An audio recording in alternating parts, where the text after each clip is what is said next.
Hello, hello, hello, and welcome back to the GTD Podcast. I'm Norx. I speak for the podcast, and yeah, we're back again once more. 5, 6, 7, 8, 9, 10. Hello. Yep, I'm here with those two. You know them.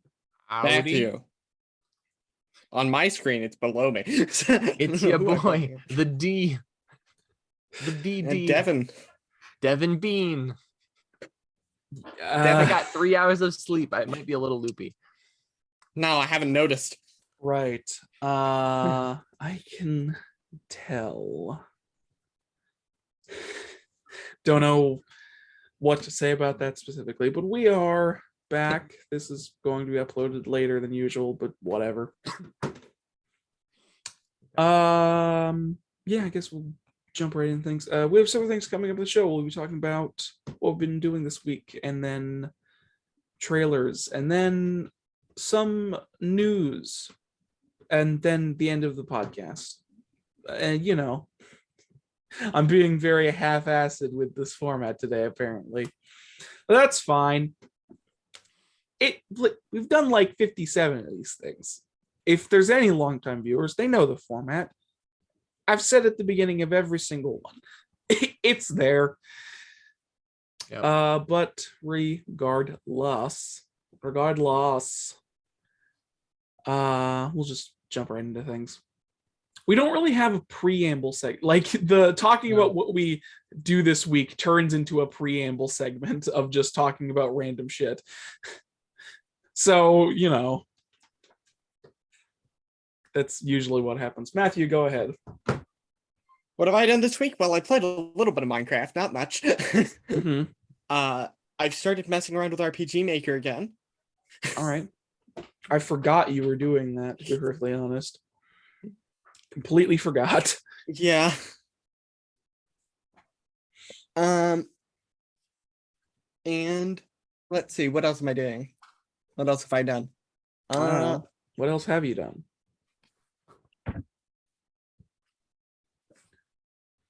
I played D&D, unsurprisingly.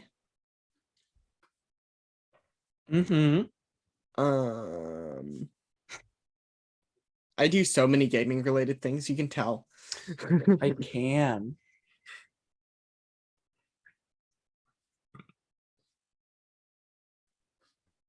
All right, good. Yeah. Literally nothing else to talk about. No. All right, Devin, go for it. Well, I have been there's this cute little game called Nails and Teeth, or Tooth and Tail, right? It's a pun. I and it's this really cute little game. I just started it and I played maybe 20 minutes in it, so I'm just past the tutorial levels, and the aesthetic of the game makes me want to play the game, and the gameplay of the game is kind of boring right now, but I think that's because it's introductory, and it's like a tactical defense game, but also like a tactical troop moving around game, but there's no pause.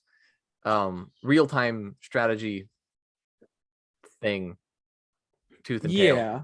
And the thing is, the just like the lore around the world is so cool. It's a bunch of animals, and they're all fighting over who gets to over what animals get to eat other animals. and so, like, after battle, I assume they take their enemies and they put them into the grist farms or whatever, and then eat them, which is just like, and the whole reason they're fighting is because some animals want to eat other animals, and so they're all fighting for the ability to eat each other. Makes sense. I mean, that's kind of just the animal kingdom personified, right? But these are things like foxes and rats and whatever the heck the main character creatures are, and right. What is it? Tooth and Tail. Anyway, I've been playing Tooth and Tail, and I think I might go back and play some Super Hot, like actually finish Super Hot. All right. Well, I think they're all foxes, actually. What? They make the character designs really pretty distinct between them. Mm-hmm. I think that's cool. Yeah, I think they're all some kind of fox or rat or something. vaguely fox rat looking mole thing Yeah, it fighting World War II. kind of looks like that. Or not World War II, fighting Napoleon War era. It looks kind of like Napoleon era. Mm-hmm. Anyway, so I've been playing that, and I played a little bit of Minecraft, but mostly I've been writing and editing and magicking. Ah, yes, magicking. Yeah, because Everybody's favorite verb. You know? yeah. I mean, I love magic. It's so cool. And there's digital ways to play magic that you can just play. It's called cockatrice. It's perfect. It's beautiful. It's amazing. And you can it's free, play with whatever cards you want, and you can play against people. And some of them are really cool, and some of them are not as cool. And you just usually you're lucky and people are cool, but you know, it's like got the online chat room effect where it's like the only people who come here are the kind of people who come here. So right. yeah. I mean, that makes sense. You know. Yep. It's fun. I enjoy it though. I've been enjoying playing Magic. And that is technically a video game if it's on a video game client. I mean, you're not horribly wrong. So yeah. That's basically it for me. Right. All right. Also, sorry if I wasn't contributing too much to the tooth and tail thing. This game, I was looking it up just outside while you were talking about it, and I had this realization, like, oh, this game. I haven't thought about this game in a long while. And for some reason, I had thought it released much sooner than it had. Like, it's a game that originally came out in 2017. For some reason, I thought it came out like a couple, like within the last 2 years, and I felt like 2017. Oh, 2017. Okay. For some reason, I had thought it'd come out in the last like 2 years or so, because I had this weird feeling that I had looked at it and like decided not to cover it because I thought it was not a game you guys would enjoy talking about. I had this thought, I was like, didn't I look at this and not decide to not talk about it because I thought they wouldn't contribute much to the conversation? It's either that or a different game that looks very similar, but I don't know. I just had that thought. I don't think that's the case, because like in order for that to happen, it would have had to like come out on a new platform semi recently, and I don't think it has. So maybe I'm probably just going insane. I've looked at too many games and they're all just starting to blend together. However, I will say Tooth and Tail is definitely a game that majorly piqued my interest back when I originally had heard about it, just because of its aesthetic. And I have this fondness. I don't know where it comes from, but I have this fondness for like full animal worlds, especially like using to actually. It probably comes from the fact that I grew up on the good old classic animated films that take place entirely in worlds with animal characters. That's probably where it comes from. But I do have this fondness for it. And I think entirely Ratatouille and other films that star rats as the main protagonist have caused this, but I actually very much enjoy rats and mice as like protagonists, or like characters and character designs in that regard. I don't know why. Am I just outing myself as a furry? No. I'm just telling you an aesthetic I like. Shut up, internet. I know how you work. Well, I will say, I think most people have like have a like for the. Why am I getting so many messages? Because I know. My goodness. Okay. So I think a lot of people have that like rat punk or mouse punk. Actually, mouse punk is way different. What's the word? Oh, spree? It's not called spree. What was the word that Spice used in his video? Spree. No. Lorwyn aesthetic All right. word. That's not going to be very helpful. Oh, Spice video immediately is the thing that showed up. Twee. It's called twee. Twee. Yeah. Twee. No. That's not the aesthetic. What? I was gonna say twee is a British term for like things that Yeah. are cute and cut. Like it's very Yeah. Why is that? twee. I'm just getting images of like women in a dress. That's not twee. Yeah, I don't know what to tell you. Britain twee aesthetic. Please help. No. Okay, we're going back to cottagecore. Okay, so cottagecore aesthetic. Yeah, and I The mouse punk has cottagecore mixed with the cottagecore is in this little thing, and there's like a big world around it, and it's Yeah. like there's like romance to that and mystery, but without any kind of like existential terror of like mystery. It's like exciting. But there is terror because the people who are doing the exploring and whatever are not very powerful. There's not much terror because they're able to avoid it, you assume, because they're mice and so they can like hide and live in the shadows and whatever. But they're not able to cause a lot of impact on the world, or at least it's not obvious because they can't like go around smashing things because they're mice. You can't. Yeah, a mouse isn't going to go around. No, presumably not. So it's got to use its mind or an army of mice or be reapy cheap. Yeah. Oh, who's that character? Reapy cheap. What? His name is I Reapy can't Cheap. remember who he is. Despero? Oh, Right. do you not remember who Reapy Cheap is? I don't remember. I remember the name. Okay, so in Chronicles of Narnia, Yeah, okay, I know who you're talking Prince about. Caspian, the movie. There's I a remember who character you're called talking Reapy about. Cheap, and he's a mouse, and he's also a knight, and he's like a cavalier knight who will fence you with his little sword. And in the book, he's like 2 feet tall or something, and in the movie, he's like this big. Yeah, He's like because they made him inches. mouse-sized for reasons. Yeah, because he was supposed to be a giant mouse, because he was actually supposed to reasonably be able to fence men.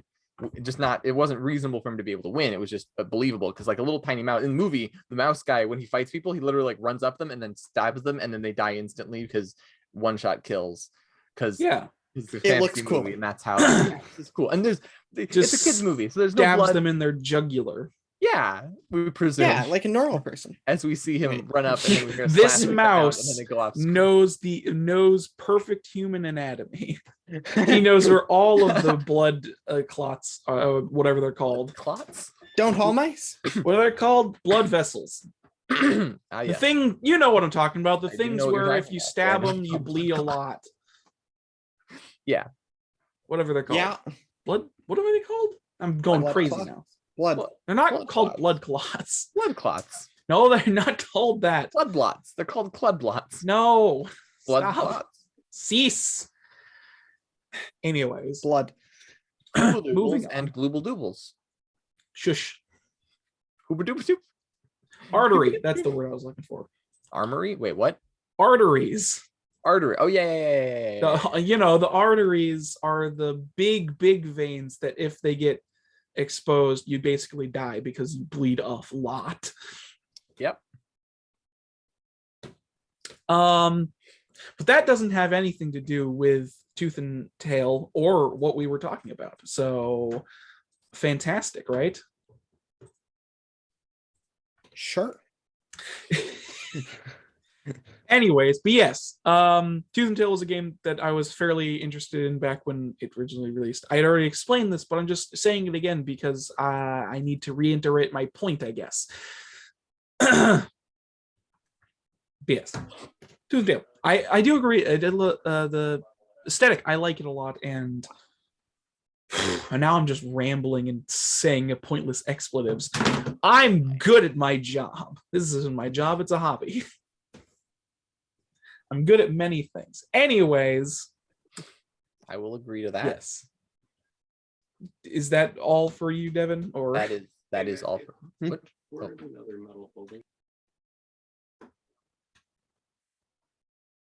That is all for me. Cool. Moving on to me. I got distracted. Sorry. Yes, similar to Devin and or Matthew, depending on the day. I have launched Minecraft up again recently and started playing it. I basically use play Minecraft as an excuse to listen to podcasts to some degree, but I wish I could do that. I've like been wanting to just sit and play on the server and build stuff.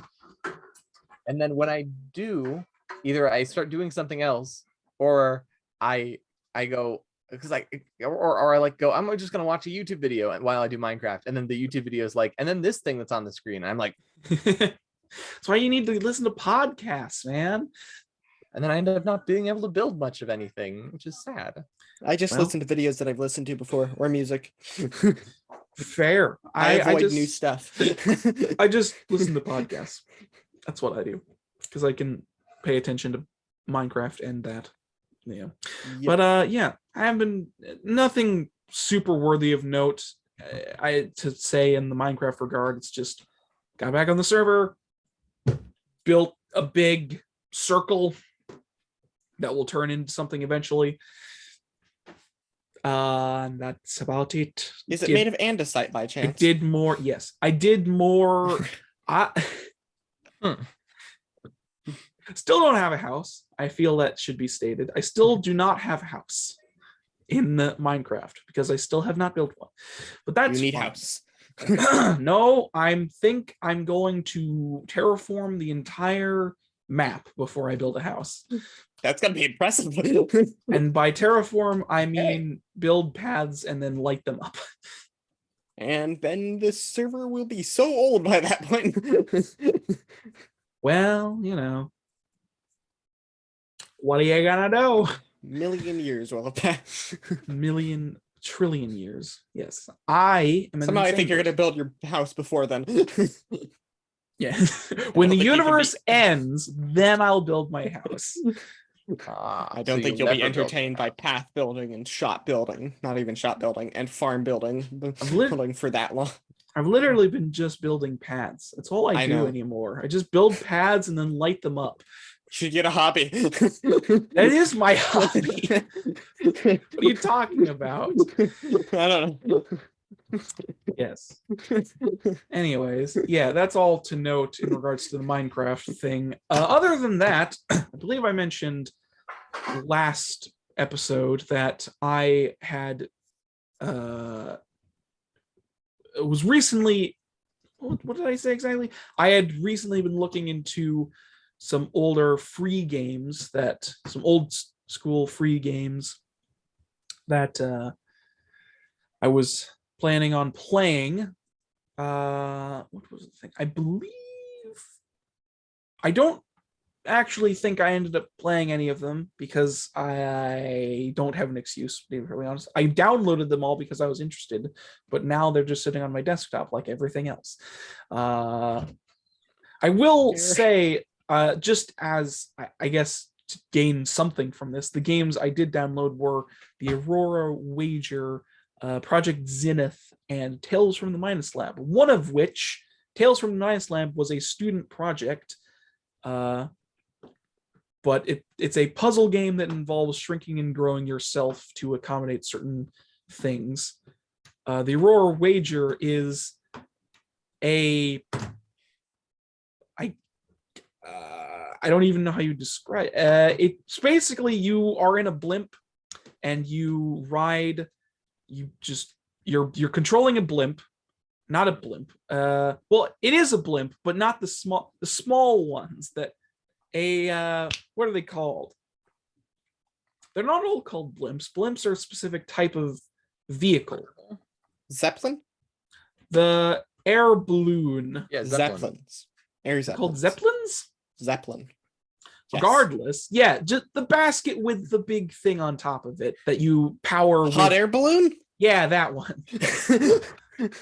I am an idiot, but that's fine. In That's not a Zeppelin. In Aurora Wager, you control. They were a hot air balloon. I don't know why I couldn't think of that. A hot air balloon that you have to specifically like keep it hot or cold to ride like the wind currents, and you can see the wind currents, and you have to figure out where you're going, and you land on islands to pick up more equipment and stuff. The whole goal is that you have to get to the North Pole because you're racing some guy. It's interesting. It's kind of, I guess you could call survival in a sense, because you have to make sure to not lose your balloon. Yeah, because it has like proper physics and stuff, like everything is weighted and stuff. It's good. It's very cool. And then Project Zenith is like a skating game to some degree, I guess you could call it. Regardless, the only reason I'm explaining what they are is just so I could get something out of them, because I definitely didn't play them, that's for sure. Another random thing that literally happened yesterday was that I remembered Mega Man Maker. For those unfamiliar with it, it is a Mario Maker-esque thing except for Mega Man. So it's literally like a level, it's a Mega Man level creator / player. You can make your own Mega Man levels in the builder with all of the assets from every Mega Man game. So, you know. Oh my.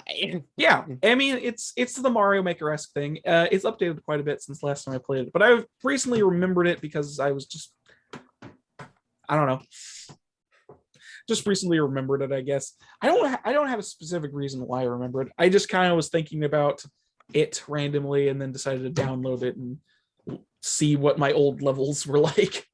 Because I did make several levels.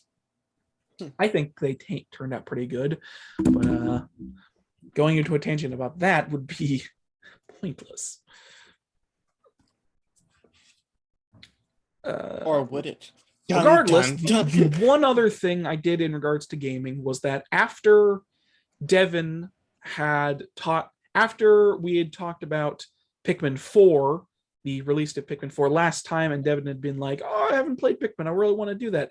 I felt like playing Pikmin again, so I started up a new save file on Pikmin 1, and I'm currently playing through it. I haven't gotten very far, but Pikmin 1 isn't very long. It'll probably take, once I start playing it again, it'll probably take me like a day to finish it. But yeah, decided to start up Pikmin 1 again. Still very good, charming game. Still very much enjoy it. Yeah.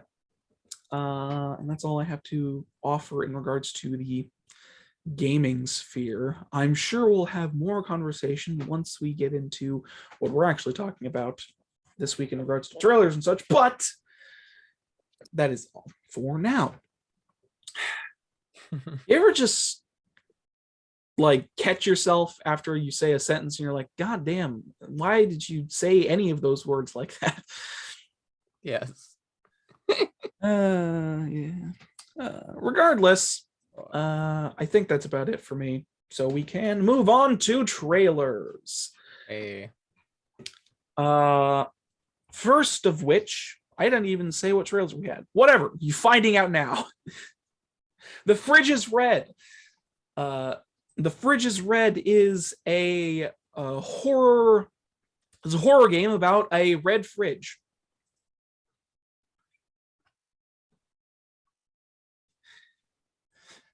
Let that sink in for a second. So, to start off, this is an expanded a version of. So, The Fridge is Red was originally like this little indie free horror game experience where you sat in a room staring at a fridge, and the whole goal was to keep looking at the fridge while trying to figure out how to banish the demon thing trying to banish how to banish the fridge, because there's some kind of eldritch horror inside of it.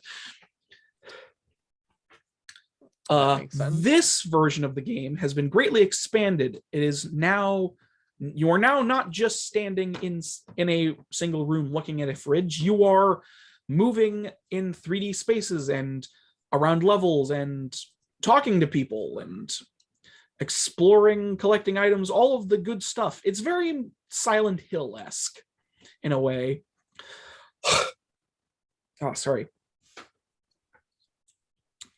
It reminds me, this particular thing reminds me a lot of Silent Hill in regards to, I say in regards to a lot,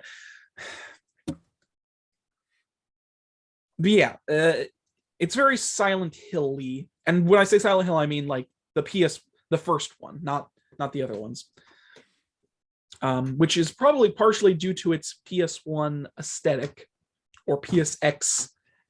The aesthetic is now coined as PSX era aesthetic, which is in regards to like the low resolution textures and graphics.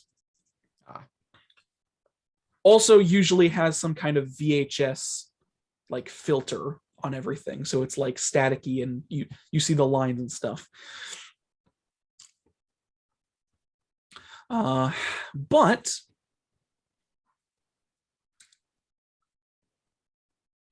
yeah, but fuck me. It's unfortunate, like me saying it reminds me of Silent Hill and looks kind of like Silent Hill is a good description for people who know and have played that game. It's not a good description for people who have no idea what I'm talking about. It's a horror game. It's a first... Silent Hill is a horror game. No, don't do that. Don't do that. Don't explain what Silent Hill is. That is not going to amplify your point. Explain what this game is, brain. Thank you. I'll do that. Yes, but The Fridge is Red. It's a first-person horror puzzle game. It's a first-person horror game with puzzles in horrifying puzzles that use horrifying things for puzzles or whatever. You get the idea. The main setting for this game appears to be some kind of hospital. There's a lot of different... I had the word and now it's gone. There's a lot of things. Jesus Christ. The Fridge is Red. It's a horror game about a fucking fridge. What else do you want to know? It sounds... I don't know how you would... I lost all of my words and brain power midway through trying to describe a game about a demonic fridge. But that's fine. I mean, like, I put all of the things in the description, so it's like if you are unsatisfied with my description, or at least curious about the red fridge, you can fucking look at the trailer. It's out now if you want to purchase it and play it. Which, Steam, it's out on Steam, so you can have a fun time being afraid of a fridge and all of the other things that are in the game. Yes. And that is it for that, I suppose. I don't know. Do either of you have something to add? No. All right. Moving on to Moonscars. I bet you'll never guess why I picked this trailer.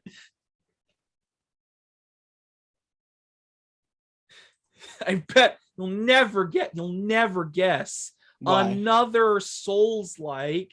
Okay. What? Another Metroidvania styled Souls-like. What a surprise. It's almost like I have... Oh, God. I pick a lot of these types of games to look at, and it's something I noticed, and I was like, man, I'm a basic bitch when it comes to games, aren't I? Regardless, you have your tastes. This is why we need a bunch of people. We need multiple. We need submissions. I mean, I did at some point want to move over to like forcing you two to pick out trailers to talk about. What if we could? I wouldn't. Don't choose me. Choose Devin if you're gonna choose. I could talk about something. I don't look at many trailers as is for anything. So I'm extremely selective when it comes. I'm sure you guys could do that thing. Yes. Moving back to Moonscars before I just go into a tangent again. So Moonscars is, as I have said, a Souls-like Metroidvania. It's a 2D pixelated Souls-like Metroidvania. Those are all words, but they mean something. Aesthetic-wise, it's sort of like gothic, shades of gray and red. So it only has like two distinct colors, which is like gray and red, but it makes it like stand out really well. And I like that kind of thing. I always like really contrasted colors, like how you can see in like grayscale films or movies where the only color is like very specific thing. You know the aesthetic. I like that kind of thing where like you get very like just using red, which is such a contrasting color, to like gray is a good idea, and it also makes things look really cool.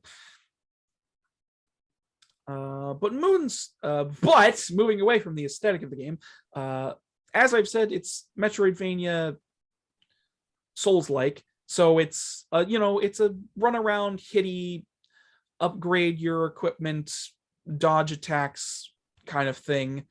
The one major aspect of this game, however, is that every time you die, it makes you stronger. So it has an element of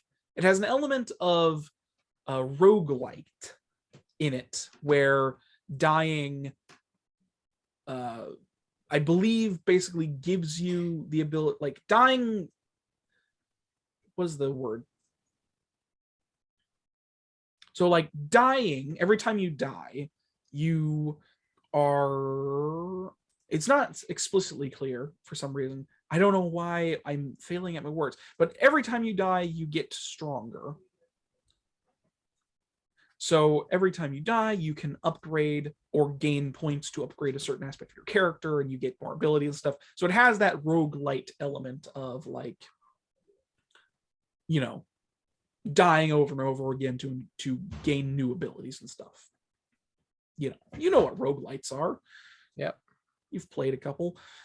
But yeah, Moonscars. This is also out now if you wish to play it on all of your local consoles and PC. So, if it looks interesting to you, go for it. I will say, it would be remiss of me to not point this out. I have heard, I have read a few of the other things about this game, and apparently the hit detection on the sword is a little wonky. So I will say there is that. However, it still looks fun, and I will give it points for that, regardless of how wonky the hit detection for your attacks are. But I mean, and to be fair, like that was only like one or two things I saw. So like that might have been an isolated incident. Just saying. Just giving you all the things I know, so you don't buy a game that it's like, oh, that doesn't sound good. I'm just saying. Anyways, Moonscars, out now, and I think that's all I have to say about it. I don't know. What do you guys think? It's a game. Right. Yeah, same. Moving on to Dome Keepers. This one might pique your interest. Dome Keepers is I guess you could call it a survival tower defense. So in Dome Keepers, you are inside of a glass dome on some kind of hostile alien world, and what you do is you dig beneath the dome, you mine out resources underneath the dome to upgrade and collect items and upgrade your dome to do more attacking for the tower defense aspect of the game, which is presumably every game cycle, whenever that is, either it be like nighttime or a specific time in the game. I say game cycle is like, you get the idea. It's like, but you defend your dome from horrifying alien creatures with lots of different weapons and such. So you have like fuck me, I lost all of my words. You have like lasers and like a swingy blade that goes around your thing that you can launch like a grappling, or not a grappling, what is it called? A thing that fires and comes back. What are those called? I guess you could call it, it's kind of like a grappling thing, but it's like a spear on a tether. So you can fire it and it comes back. You get the idea. That's kind of what you have. I do that a lot too. I say a lot too. But you upgrade all of your materials. You upgrade what you can mine with. It's just this sort of, I guess you could say, resource management to some degree. I'm not entirely sure if there's any greater thing to this. However, this is just a... Wait a second. Hold on a second. This is release trailer? Yes. Dome Keepers is also out as well. It was a release trailer. So this is another game that is out. That's 3 games in a row that are out now and you can enjoy. But yes, Dome Keepers. Rogue. I will say the actual genre description for the game is a roguelite mining game. So there is that. I guess it is roguelite or light. You get the idea. But yeah, Dome Keepers looks very good. Anything to add? No. Alrighty. All right, so that's all for the regular trailers. Now we have what I'd like to call the Pokemon section, where we talk about the new Pokemon Scarlet. We talk about Scarlet and Violet. First of all, the new Pokemon that have been revealed. First of all, Wiglett. It is a new Paldean version of Diglett. It's called a Wiglett. It's a water type. It's kind of like I'm not even reverse colors. It's like white and stretchy and kind of looks like taffy. It's very interesting. Matthew, you're muted. So as well. cute. I love it because it actually looks like the kind of worm that would live in that would live there. Yeah, it's kind of like a worm. Yeah. Yeah. To me, it looks like the kind of worm that I would imagine living in a Paldean, in a place. Yeah, exactly. Yeah.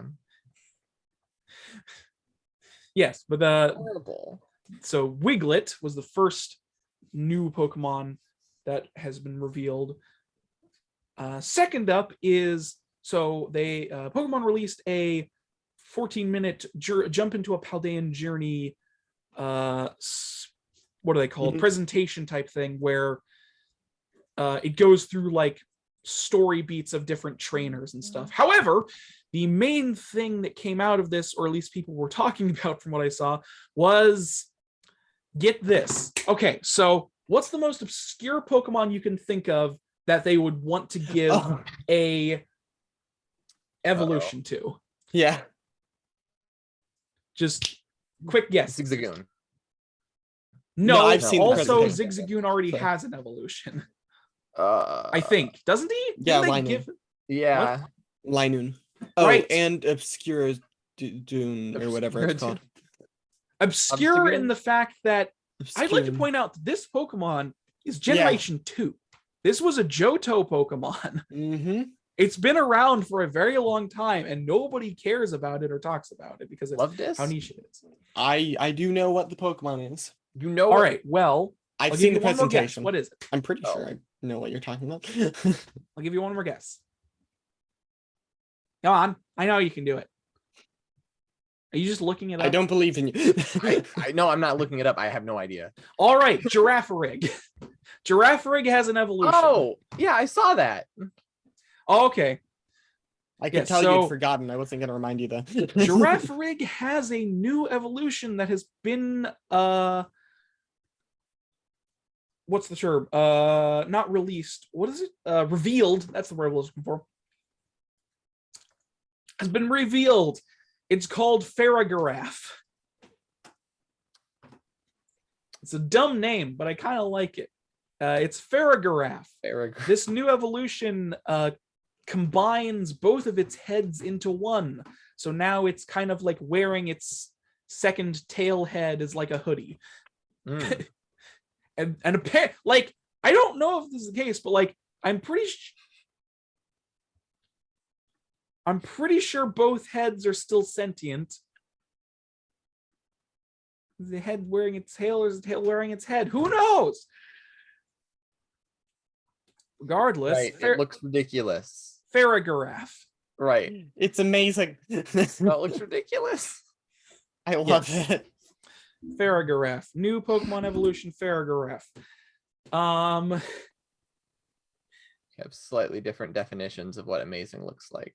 It is amazing, obviously. I believe there were a couple other Pokemon Its tail became its head, Devin. reveals. It's kind of what I My expected brain them to ain't do what if I they made do. one. Good job, Brain. I love everything you're doing right now.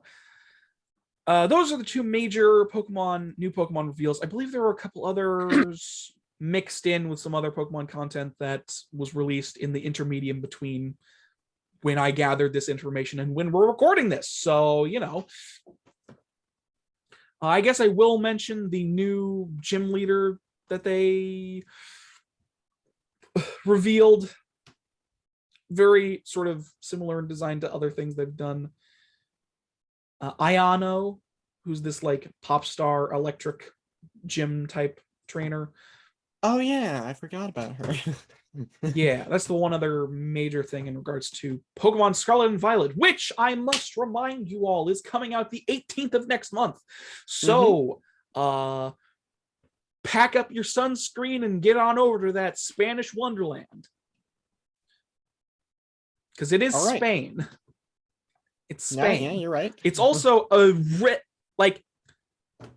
I am an idiot, so I don't instantly recognize geography or what's the term? I was literally thinking about this term earlier today.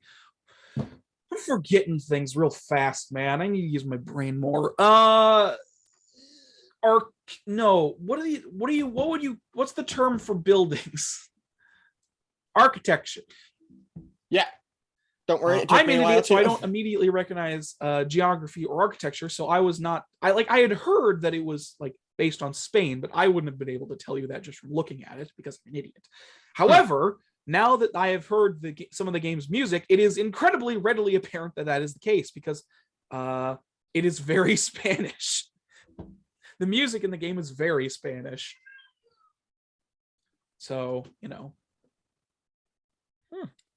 So yeah, the good sound. I'm very excited for the soundtrack of this game because I love that kind of music. Yeah, I'm very excited. I just thought about it. Yeah. I don't generally listen to it, but I just thought about the type of music. Yeah, I'm very excited to have more of that kind of music. I'm aware that it's not just from games and it's in a whole like thing, but I mean just like from a game in specific, you know, it'd be nice. Anyways, but yes. And that unless either of you have something to add to this in regards. No. Yeah. Oh, I will say like the making food mechanic from Sword and Shield. Oh yeah. The tenting mechanic that is also back as well to some degree, but But now you make sandwiches, or you can make sandwiches. So you make large sandwiches from lots of his ingredients. Yeah, so that's kind of back as well, except it's sandwiches instead of whatever it was before. Curry and soup and whatever. And I think that's all to really say and talk about in regards to Pokemon, but keep in mind, next month, 18th November, it's coming out real soon. So for those of you who are really excited about it, it's there. Moving on. What? I'm just saying, I agree. Yes. Moving on to not host topics, because we never have those. I'm so funny for referencing a thing that we don't do anymore because none of us ever come up with any. Ha! I'm so original. Well, as it happens. What? I may or may not know someone who has a host topic. Really? An attempted one. And what is this individual's moniker? His name is Matthew. Really? Yeah, he may. I've or never may not heard of him before. Been insistently messaging me about. I was trying to get his opinion because I'm like, I feel like it could be, but I don't know. I'm not great at this type of thing for some reason. All right, let's see how well you do. Go for it, moniker. I also just want to put an aside. I hate the fact that the term moniker, I decided to use that instead of name. Just want to point that out. I used moniker, a much less common word to whatever. You get the idea. So basically, I'm just wondering if horrible music can ruin a well-written game. Well, so that's actually something very interesting. I would say bad music is definitely like the thing with music. I'm like, is this like a question? Do you have like stuff you want to talk about with this, or examples? For me, I can't think of games that I've played. Well, yeah, I am extremely picky about have bad music, but for me, bad music could very easily ruin a game because graphics I don't really care about too much. Yes. It could be 2 stick pixels as long as I know what's happening. But bad music, that can absolutely ruin a game for me because I'm hearing it. Yeah. And I prefer hearing the music of a game rather than just being in silence. Mm-hmm. So I mean, I feel like most people are in that boat. Yeah. Yeah, I mean, I would say if you had a game that across the board had bad music, well, even if it had some good tracks, if the majority of the music in it is bad and annoying, then I think it would definitely hamper your experience, even if it had an amazing story or gameplay, because it's what you're listening to. Now, mind you, you can mute the music, but that doesn't really solve the issue of it being bad. You know? Yeah. So yeah, I would definitely agree that having bad music definitely would hamper an experience. However, the addendum to this point is that even throughout all the games I have experienced and all the things I've listened to and all the things I've talked about, and I've never, I don't think, encountered a game that has bad music. Yeah, thinking about it, I don't think I've either. So I just want to run through. I mean, you can have taste. Like, taste is definitely very dependent on what you like in terms of music, but in terms of overall quality, I don't think I've come across music that has been particularly bad in video games. I don't know. It's hard for me to recall because I don't really Hmm. remember those experiences very well if I have. Sure. So like, I've definitely come across annoying music. You know, that like you Yeah. listen to it for long enough Yeah. and it just gets tiring. Like that's definitely a thing I've come across. Yeah. But like, it's very few and far between for me. Sure. And the other stickler to this point is that the weird thing about music in video games is that it's usually the one good thing about a game. That's the weird thing about video games, is that usually, even if a game is absolutely terrible, the one good thing about it will usually be its soundtrack. Take Sonic 06, for instance, a bug-ridden mess of a game that is almost impossible to play through. Fantastic soundtrack. Wow. Sonic 06, bug-ridden mess, almost impossible to play through Good to hear. and have an enjoyable experience. Very good soundtrack. What's another good example? I don't know. Mighty Number 9. That's also a good example. Mighty Number 9, not bug-ridden per se, but just terrible. Also pretty good soundtrack. Like, it's very strange how even the worst of games will usually have good OSTs and soundtracks. I don't know why this is the case. I presume it's because the OST is usually developed kind of separately. Like it's a different field altogether. So there's less chance of it being bad. You know what I mean? I think so. So yeah. To your question though, I would definitely agree. However, don't think I've ever personally come across an example.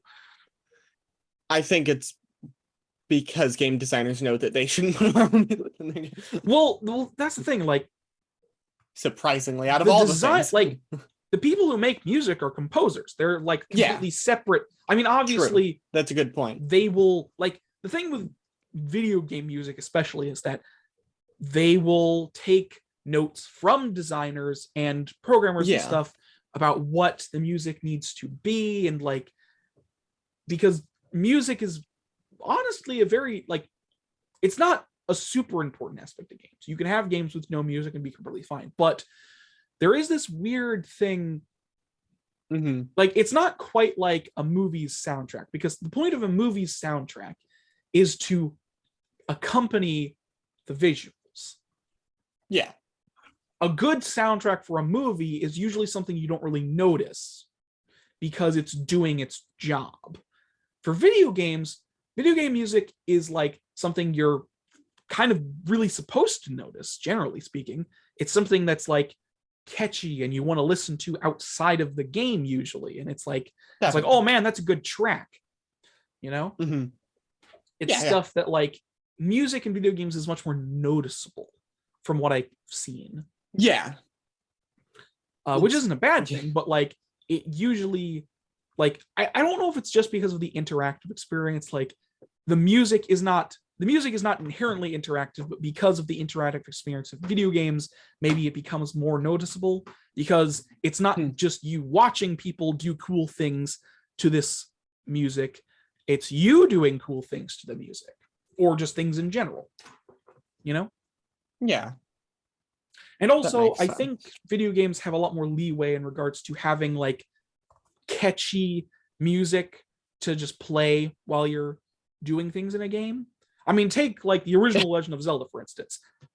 That game has like 2 or 3 pieces of music. The first one is the overworld track, which, as far as I'm aware, is impossible to get sick of just because of how it is designed.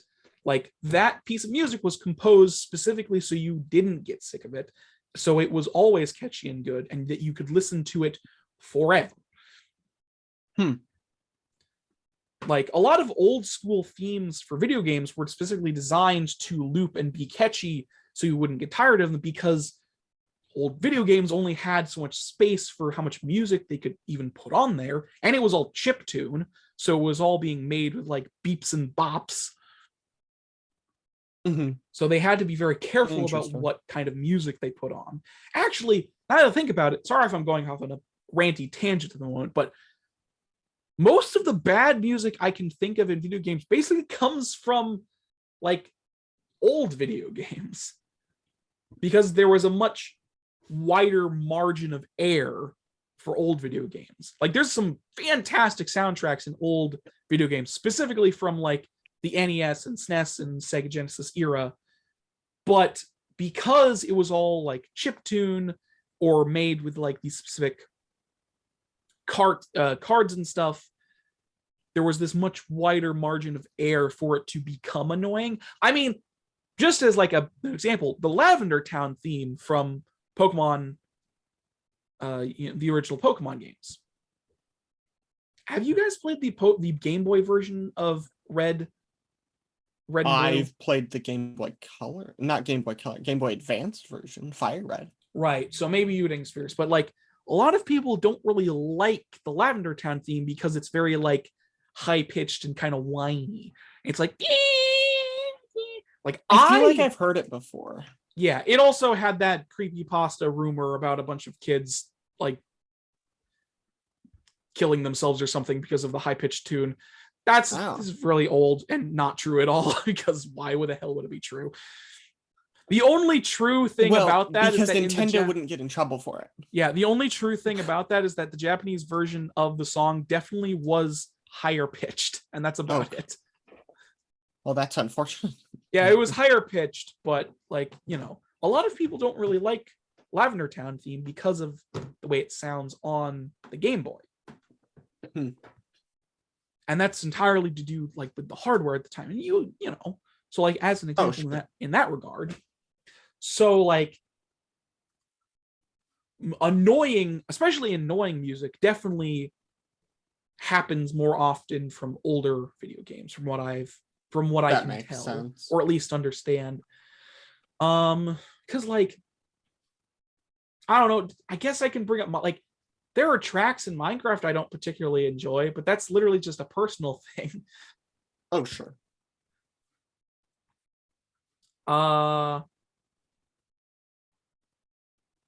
There's definitely types of music that I find droning and annoying. I don't know, like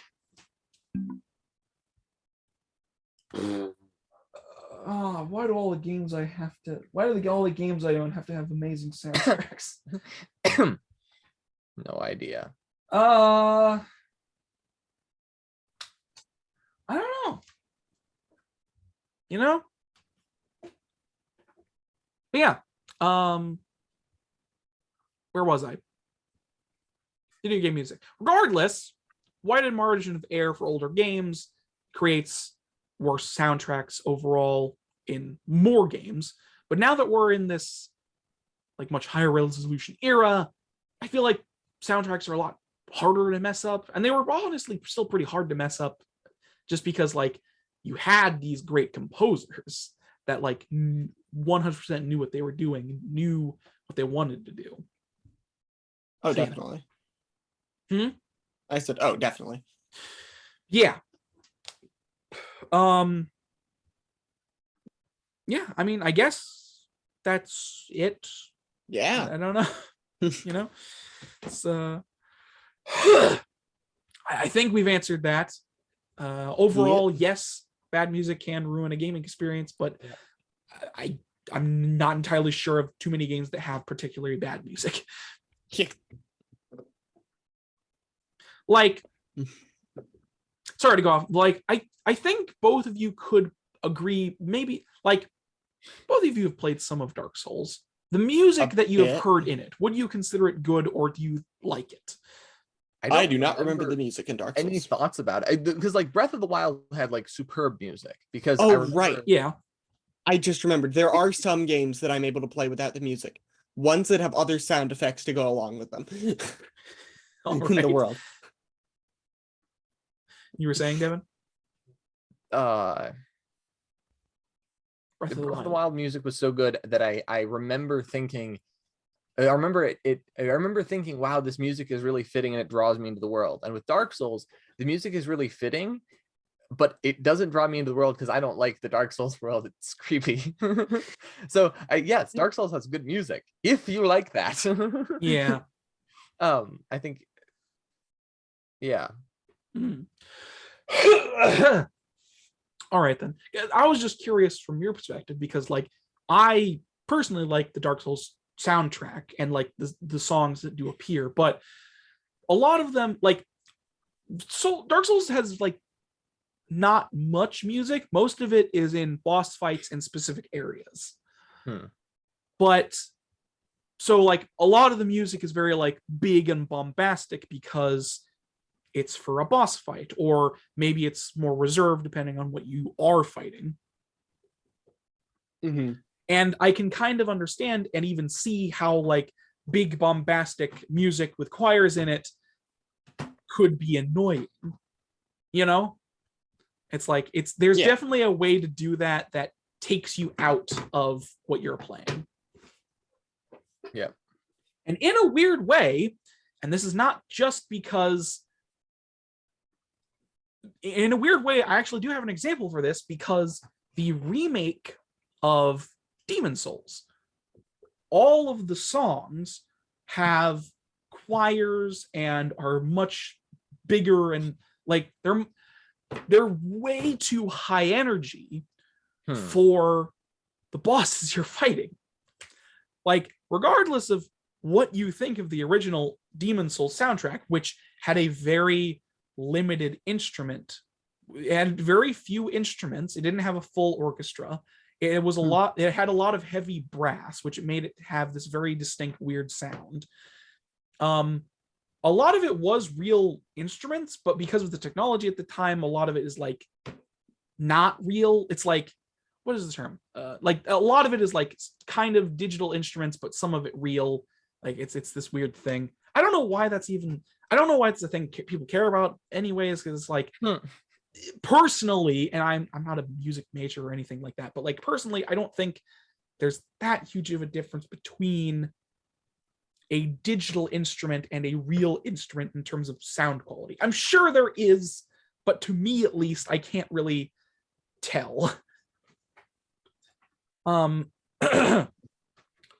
in the original Demon Souls, and I have talked about this before, but it's more relevant right now. In the original Demon Souls, the soundtrack was very sparse. The instruments were very sparse, so you had all the songs had very sparse instruments. It was a lot of brass.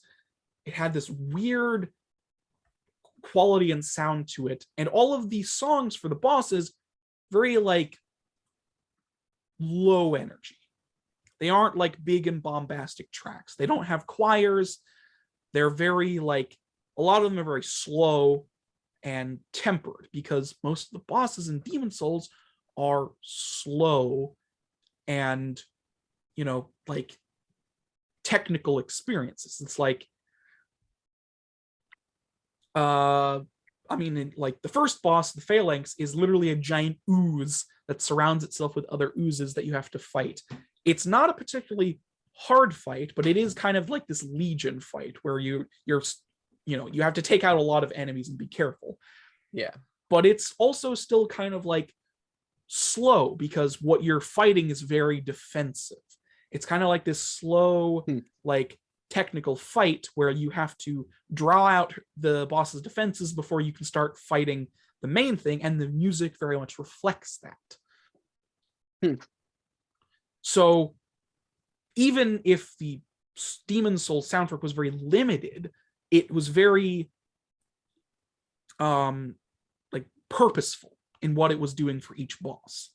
Because the music very much conveyed what you were doing. And actually, the only song that like has a few of the only songs that have higher tempos and or are going for a specific not going for a specific feel, but like have a higher tempo and have something more not brass, like more like violin or what have you, are for very specific fights, and they're trying to convey a very specific feeling. Specifically for the final boss of the Valley of Defilement, which is this like that music is not really for you in a way. Like the music is conveying that what you're doing is kind of fucked up. Like it's this kind of somber or piece that's very much conveying like you going up the last remnants of something, and your ultimate end goal is kind of fucked up in regards to like what you're actually doing. And the music conveys that. It works really well. A lot of people get massively gut punched at that point because they weren't expecting it. It's like, oh no, I'm the bad guy. I didn't want to be the bad guy. Crap. It's fun. Anyways, going back to Demon's Souls remake, however, they didn't get it. They made all of the pieces big, bombastic with choirs. There's very few somber pieces, and even the somber pieces still have to, for some reason, feel the need to include a choir in it. So, like, they didn't get it. They didn't get the point of the original soundtrack, and they kind of muddied the waters on what the soundtrack was supposed to be. And in turn, made it worse. They made it big and bombastic and added a chorus, added a choir. I was literally saying choir like 5 times. How did I forget the word? Fuck you, brain. But yeah. It made the soundtrack worse. They didn't get it, and it just, those tracks just don't fit the energy of the bosses at all. Not to mention that most of the tracks don't even sound like the originals. They're just like too different and don't fit the energy of the track of the bosses you're fighting. Yeah. Oh well. Anyways, mini rant / tangent, somewhat related to what we were talking about aside. Music is very important to video games, and I really like music. Yeah, I agree. Hey, I had a host topic for once. Yeah, and it got me to rant for like 30 minutes or some shit. But yeah. Anything to add, Devin and or Matthew? I will have another host topic next Blue Moon. All right. Maybe. And you There's a 10% chance. And you 3 hours of sleep?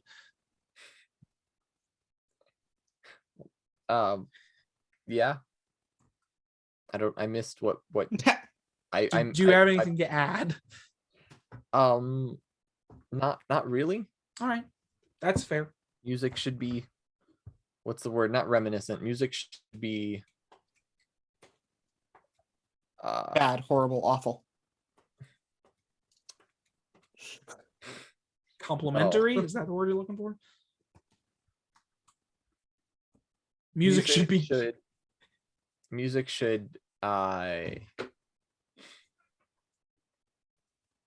be good.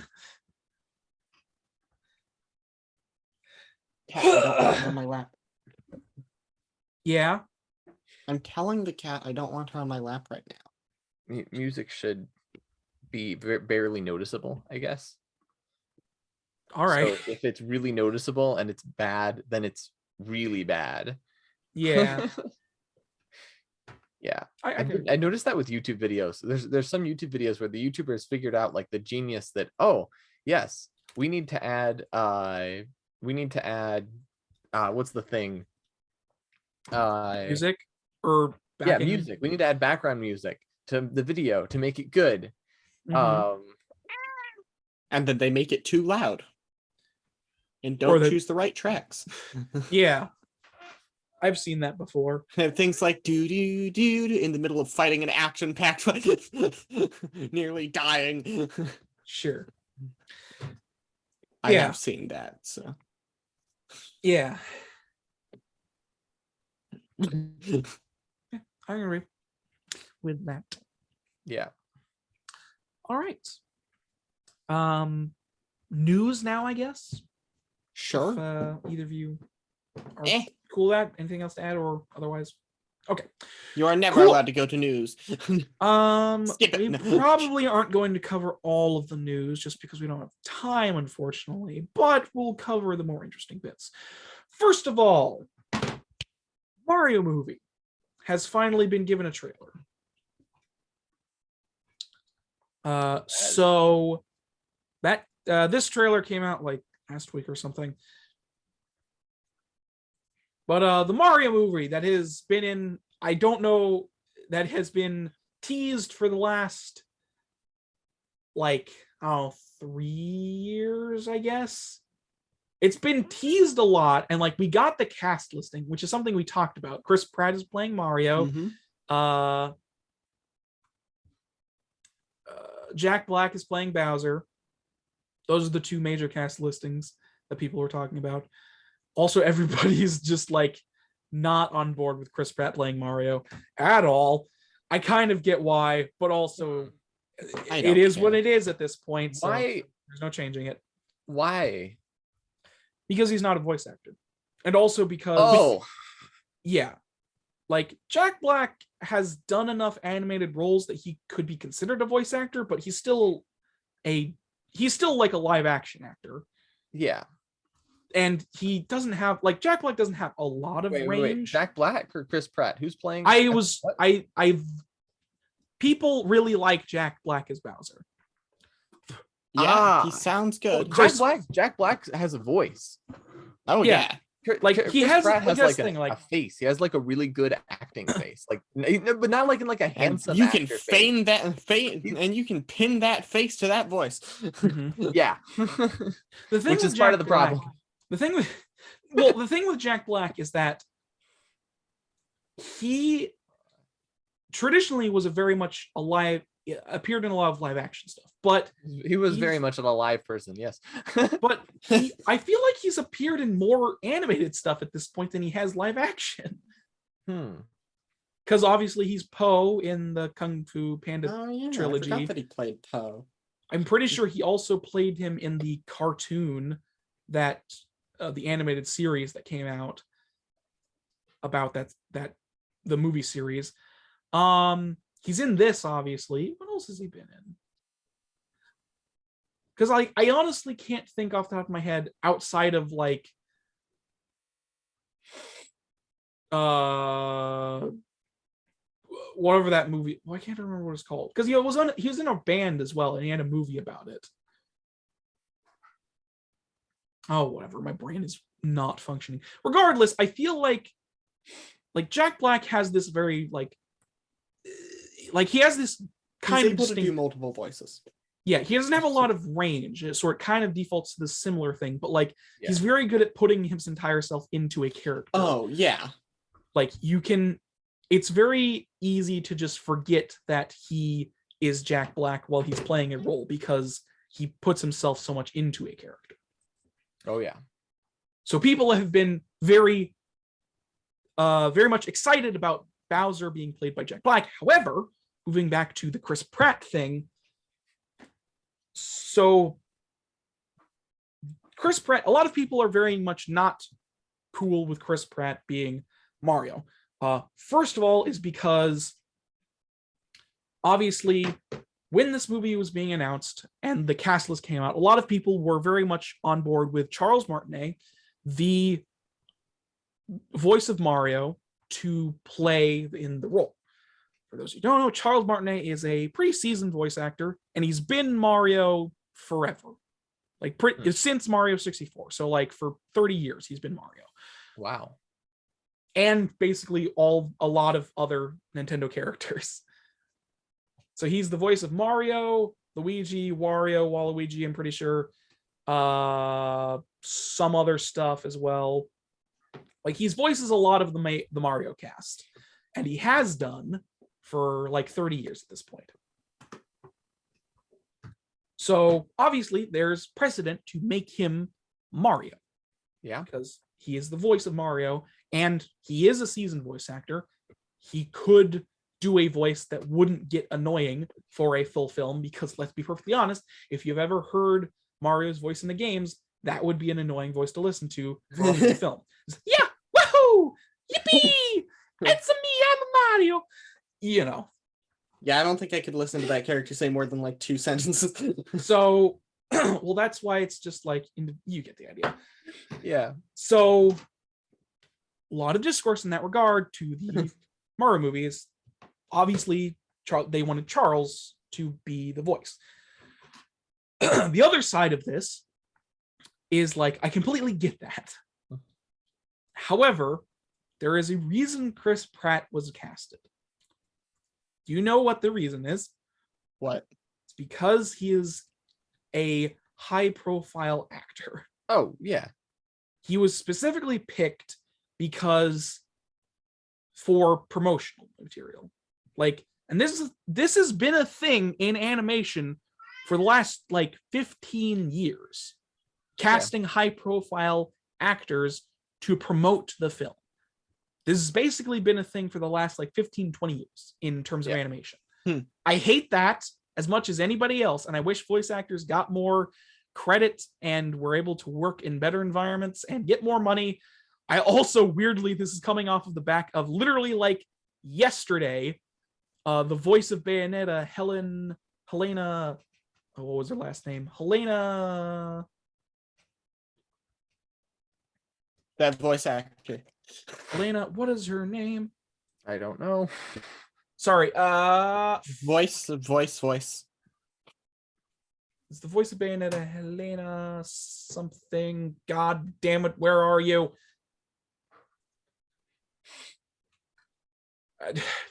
Okay, I don't know.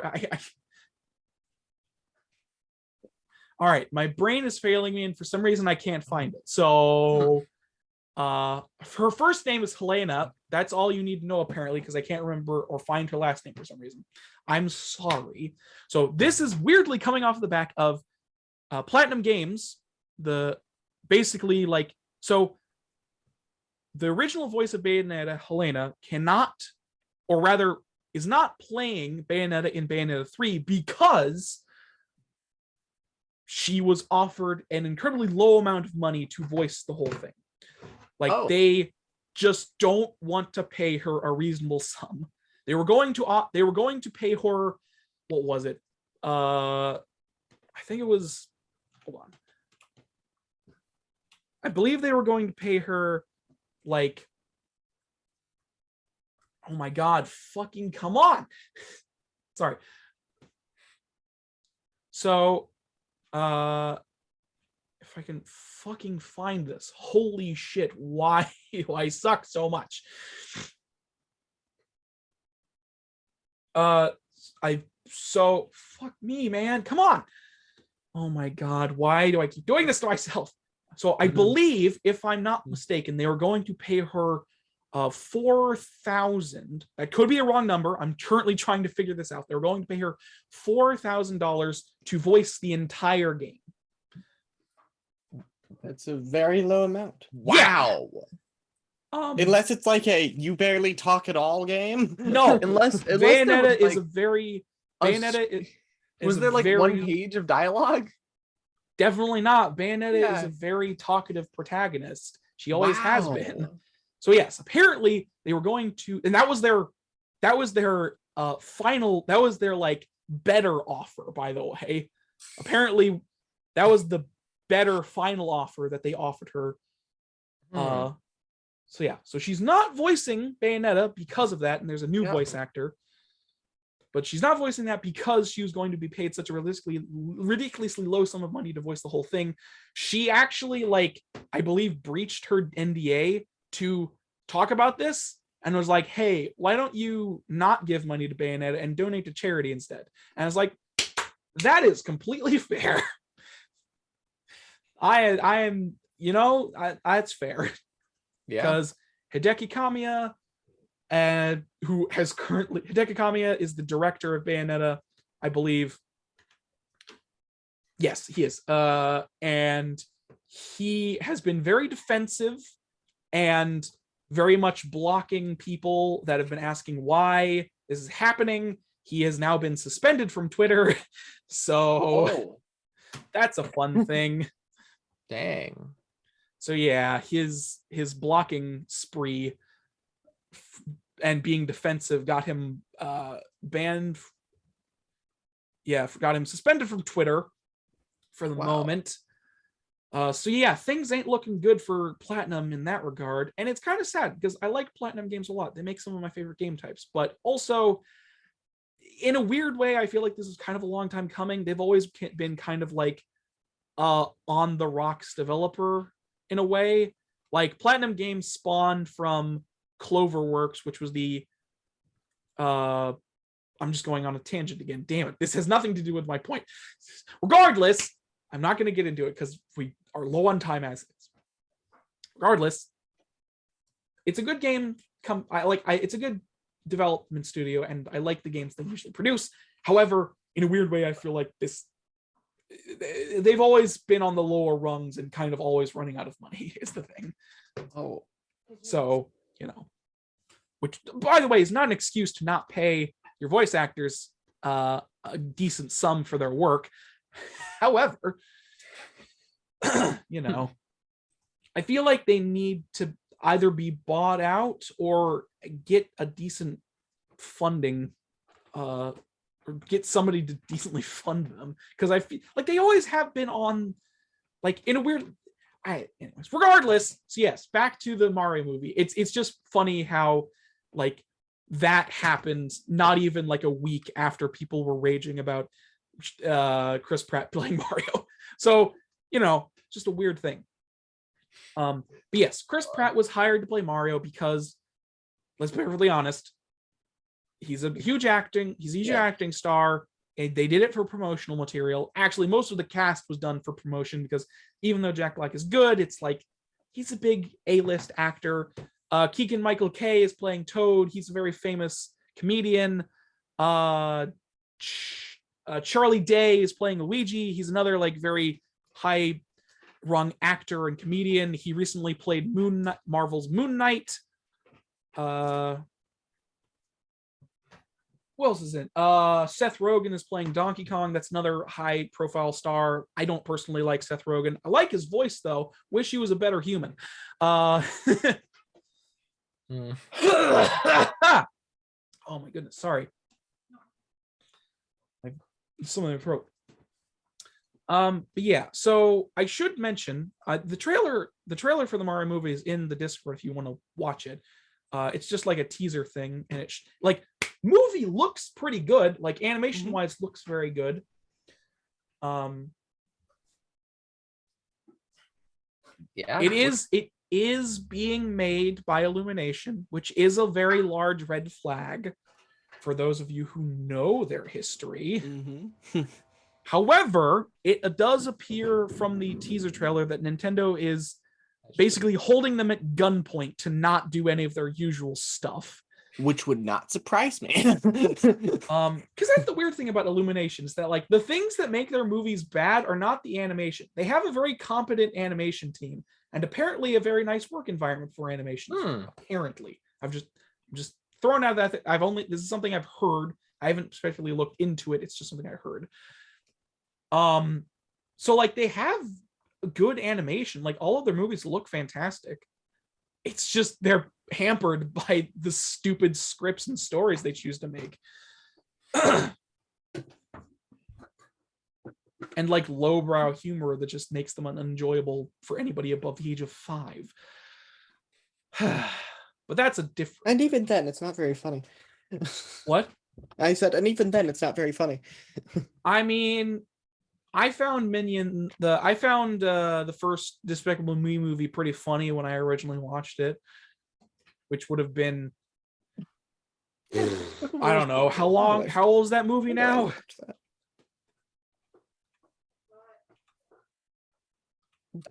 Like old.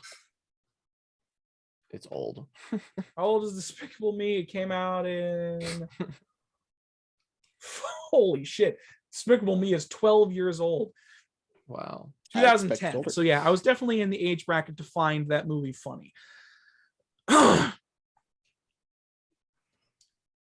But yeah, so the teaser trailer, it looks pretty good. I will say one thing. Also, I don't mind Chris Pratt as Mario, just an aside. Like, I think part of the reason people are kind of upset about it is because from the teaser trailer, it doesn't really sound like he's doing any kind of extra voice aside from his own, which was what people were worried about. But like he had like made comments about him like training a special voice for Mario. Like he had said he had been training a special voice for Mario. But in the teaser trailer, it doesn't really sound like he's doing any kind of special voice. So it sounded like he was trying to do a Brooklyn accent almost. He was probably trying to go for like a kind of Brooklyn accent instead of like Italian. Going to the roots of Mario, or like in terms of animation of movies. Brooklyn roots of Mario. I mean, it is. Really? Like that's not the games, but in terms of all of like the TV and movie related stuff, it's always been in Brooklyn. Like the original live action Mario movie was set in Brooklyn. Before they got teleported to the dinosaur dimension or some shit. That movie is fucking insane. Seriously, if you ever want to just have a weird acid trip where both of the stars of the movie are constantly drunk because of how terrible the filming was, watch that shit. It is fucking insane. Like that is literally a thing. Like Bob Hoskins and his co-star were basically drunk the entire filming time because of how miserable filming was. Oh no. And part of the reason why filming it was so horrible because the wife and husband directors were just like constantly fighting. So yeah, that was production. That movie had a complete production hell and is nothing like the games at all, which kind of a good thing. Yeah. Very weird. That's funny. Yeah, that film was insane. But yeah, like, so that I went on a fucking tangent again. So yes, that and the Super Mario Brothers Super Show, the animated Mario cartoon from the 90s, is also set in Brooklyn, or at least like there are live action segments with Lou Albano, a wrestler, playing Mario. There are live action segments with Lou Albano playing Mario, and it's in Brooklyn, and they're plumbers. And then the backstory for the animated segments is that Mario and Luigi were plumbers in Brooklyn, that when they were on a job, they got sucked down the pipes into the Mushroom Kingdom. Which factors back into my original point in regards to this movie, which is the one thing that I'm incredibly fearful of and makes me really hate the movie to some degree, if it is true, is it appears, from what I've seen, it appears they are doing a fish out of water story for Mario. Guys. What? There's just a timer going off. Well, I can't hear it, so sorry. Fish out of water thing for Mario, yes. So it appears from the trailer that they are going to do the whole Mario is from not the Mushroom Kingdom and he's gonna appear there magically somehow. They probably aren't going to do like a Chris Pratt turns into Mario live action thing, but they are probably going to do a Mario is in the normal real world Brooklyn and then gets teleported to, he gets isekai'd, you know. Yeah, it's an isekai. Which is something which would be really funny. I really don't want that to be the case, just because I am so fucking tired of that trope in animation. They did it with Sonic the most recent time. Sonic came to the real world. And not that I care about the Sonic movie too much, but like they did that with Sonic most recently, and they did it again in Sonic 2, except slightly differently, even though Sonic 2 was like pretty good. But like, from what I've heard, I'm getting off the topic here, but like, my main concern with the film is it having this plot point, because I hate this, especially in animation. I'm so tired of it. We have been doing this for the last 10 years. Every major animated production that's kind of from a lowbrow studio has done this fucking plot line, and I am so sick of it. They did it with Smurfs, the live action Smurfs movies. where the Smurfs went to the real world. Alvin and Chipmunks, they did it with that, where Alvin and Simon and Theodore are just real chipmunks in the real world. Can't have anything nice anymore. It all has to just be from the real world, and then you teleport into Magical Kingdom because nobody fucking has the balls to just put these characters in their own fucking world anymore. Yeah. Sorry. It makes sense. I'm just incredibly tired of this plot line. It's just the least creative, most bare bones thing you could possibly do in an animated film, and I'm just so tired of it. I can tell. Regardless, Chris Pratt playing Mario. Chris Pratt playing Mario, I'm not particularly bothered by. I understand why people are, and I completely get it, because I'm also an advocate for like the voice acting and animation industry, like just having better standards of like pay and otherwise, like, because this is the whole thing, and it only really happens in like America and like other places. Like honestly, I honestly don't know how good the voice acting industry is in other parts of the world, but in America it's pretty fucked. But as a thing, I don't know. I've talked long enough. Do you either of you have something to say about the Mario movie? It looks like it looks nice. Fair. Yeah. Also, Toad sounds about how I expected him to sound. I don't expect much from it. I mean, that's fair. It's like, I mean, I had low expectations when the voice cast was revealed. It's fair. Yeah. It's fair to have low expectations for this, especially since it's Illumination. Yep. It has a bunch of A-list celebrities as voice actors. Yep. There's so many movies that just have tons of famous actors that I've never heard of. I'm like, oh, this actor was in that movie? Really? That's a terrible movie. Why would they do that? Yeah. Anya Taylor-Joy is Peach. Who's in Anna Taylor-Joy? Anya Taylor-Joy. Who is she? I don't know. I'm in the same boat as Devin. You get the idea. And I'm in the same boat as you. I didn't know who half the people were. I just knew they were very famous A-list celebrity actors from a lot of different movies. Oh, So yeah. sounds good. Yep. Anyways, but yeah, Mario movie looks good. I mean, it looks nice. I mean, it'll probably be like decent in terms of quality. Like the bar they have to set is it being okay, and that's probably what it'll achieve. Yeah. Probably won't be outstanding. Probably won't even be memorable. It'll probably be like an okay film that will probably get a sequel that will be 100 times better because now they know what the fuck they're doing. So yeah. And then it turns out to be the best movie ever. No, it's definitely not gonna be the best movie ever. So yeah. Super Mario Brothers movie. Oh yeah, the release date. Do we have a release date for this thing, I think. Yeah, it's coming out April 7th of next year. So it's only January, February, March, April. It's only like 7 months away or so, I think. Just a decent amount of time, but But we do have a release date, April 7th. Okay. So yeah.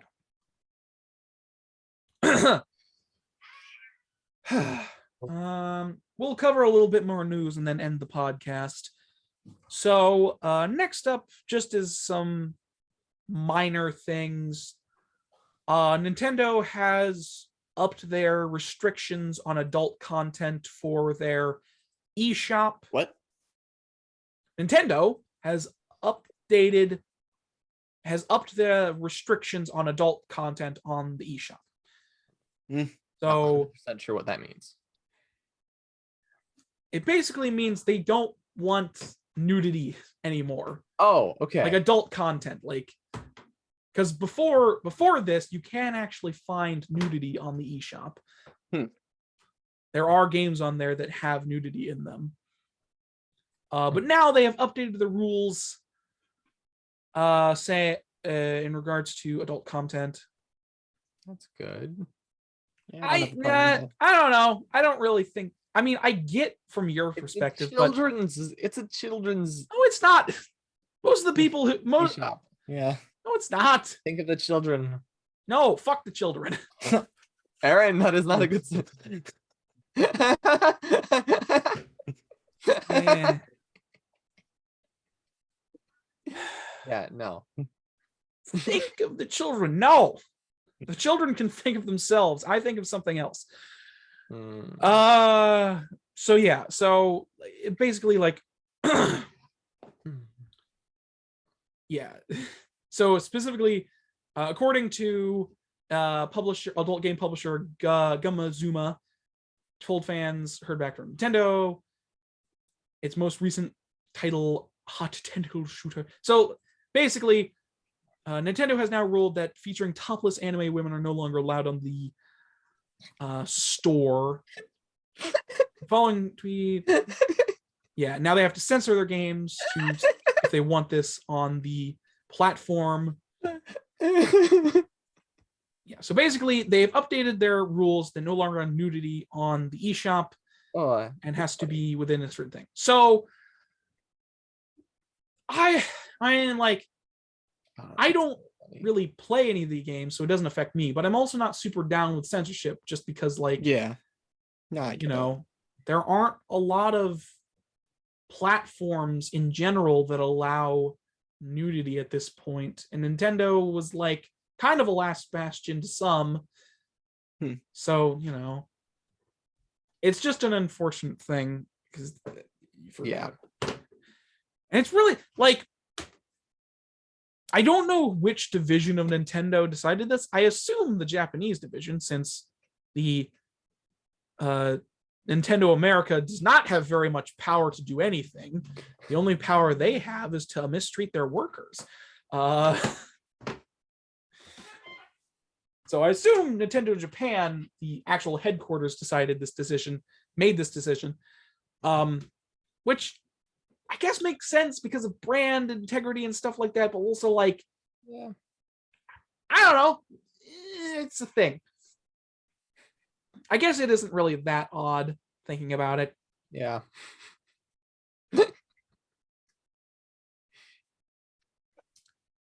Description. Yeah. So that's basically it for that. It's not like a huge thing. It's just like they're censoring games now. And it's like, I get it, but it's also like, I'd rather you not. Yeah. Next up is EA has launched new PC client to play their games in, which is called new available download. What is it called? Yeah, so originally EA had Origin, which was their original PC client that you could download and play their games on. But they have now moved on to a new thing. Yeah, EA app. The new PC client is called EA app, which will replace Origin for presumably all of its functions. EA's primary PC platform on Windows. Oh, sorry, Mac users, you get to keep Origin. You don't get EA app. You have to keep Origin. What are these things? They're PC clients that you like play. It's basically a platform for EA to have their games on PC. So for them to like sell and for you to play their games through. Because if they didn't have this, they would have to put them on like Steam and other PC app stores. This is a way for them to keep it entirely internal on their end, so they don't have to spend any extra money for anybody else. They don't have to split what they get. Unfortunately, Origin and EA app will most likely... Origin was shit when it was still active. EA app will probably be just as shit because as far as I'm aware, this has not changed. I'm pretty sure in order for you to play any of these games, their servers have to be active, which means if their servers are down, you will not be able to play any of the games you have on these platforms. Now, to be fair, this is technically the same with Steam, but Valve doesn't do anything else but Steam at this point. So there's at least a little more hope that the Steam servers won't go down and you'll lose all of your stuff. With EA, they're a much shadier company, and I'd rather them not hold games ransom from people. So, you know. But yeah, either or, new thing to replace Origin. Just a side note, it for the launch of it will have the Dead Space remake on launch, or rather, it will have the Dead Space remake that you can play natively through Steam on it. So that's about it. I will say EA claims that it's faster, more reliable, and more streamlined gaming experience. Yeah, sure. I'll believe you when never. I'll never believe you, actually, is what I'll say. We have a lot more news to go through. Hold on. I guess it will just state this. We'll cover this in more detail next time. Google Stadia is shutting down after 2 years. After only 2 years of service, Google Stadia has shut down. I remember seeing ads for that. What? I said, I remember seeing ads for that. Yes, for those of you who don't remember, Google Stadia was a games cloud streaming service where you would purchase the rights to stream a game from a cloud server. These games, more often than not, were still full price. Now that the service is gone, everything you owned on Google Stadia is gone forever. Great design, guys. It was a shitty idea when they came up with it, and I knew it would fail. But also, I didn't just know it would fail because of the streaming aspect. I also knew it would fail because it's Google. If you don't know this, Google has a fucking graveyard of applications to their name. They have attempted to make many, many things, all of which have failed because they gave up on it. This is just the latest in Google-related product that they have decided can after not too long because it's not making them money. So and once again, the only profitable thing that Google owns is YouTube, and they didn't make it. They just bought the rights to own it. Everything Google has made has failed. Yeah. So yeah. Anybody who trusted that Google Stadia would be alive and well for more than a couple years, you were a fool. Or rather, I feel sorry for you. I will say on top of this, there are game developers, I think, trying to work around the clock to try and port save data from players over to other games, but Google isn't doing this. Like, this is not Google's doing.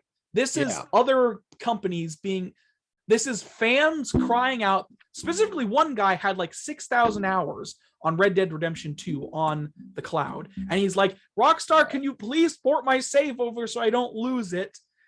And I think they are trying to, or have done it at this point. So the developers of these games are trying to port these saves over. Well, some of them are. I highly doubt all of them care enough to do it. However, this has also screwed over some other developers who hadn't even launched their games on Stadia, but were planned to. So now they have to restructure what they're doing completely. So yeah. Wow. Also, as another side note, Google is not refunding you at all. Google is refunding the games you purchased, but they are not refunding the what was it called, the subscription, because Google Stadia was a subscription service. You paid to be able to use it monthly. So if you recently dropped a large sum of money for quite a few months, you're not gonna be able to use it, and they're not refunding you. Is So that legal? fuck. Maybe. It's a legal gray area at most. Yeah. I mean, they probably never specified that they were refunding you, or it was a refundable thing.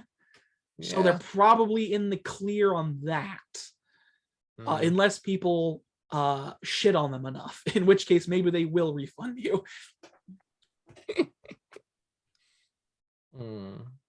So yeah, that is the last. That's the last thing we'll cover for today. But basically, Google Stadia shut down.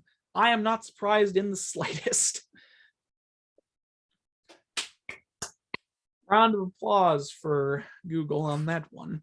Oh, also, sorry, I know this is such a stupid situation. So the Google Stadia controller.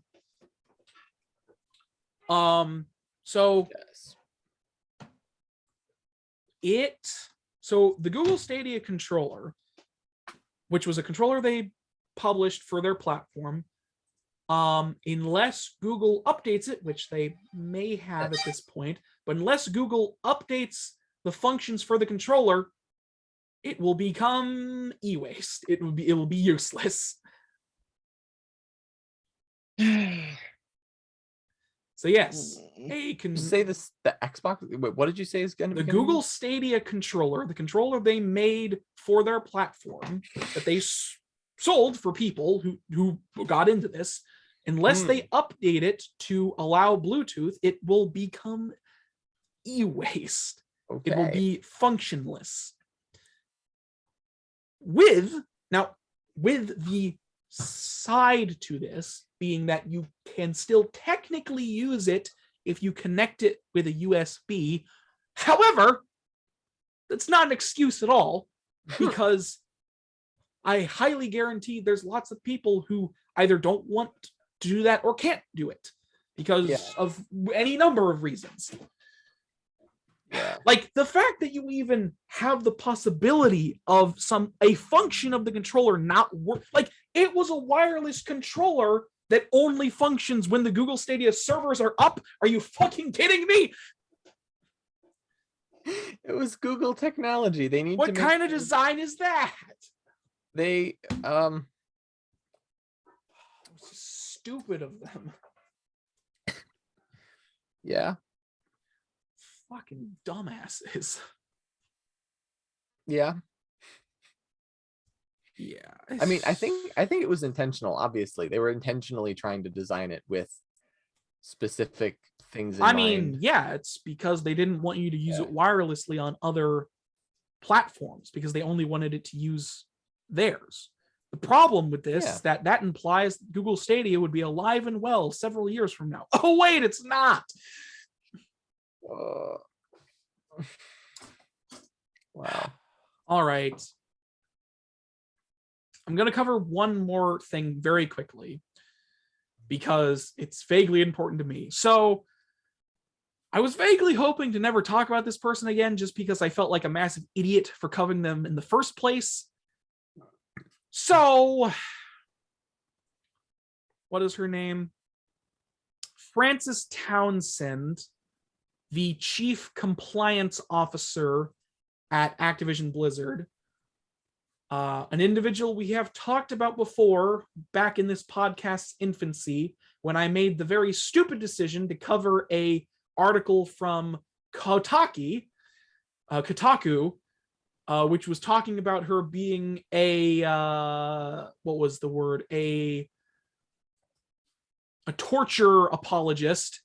That was a dumb decision on my part. I apologize for even talking about it in the first place. I was new to the whole research thing and didn't really think about what I was doing. Kotaku is not a source of information that you should use. Most of the stuff they do, like most of their articles are on that level of just random bullshit and craziness. I thought I was doing a good job by only picking the ones that seemed good, but apparently I wasn't. So yes, Francis Townsend, an individual we talked about with that Kotaku article.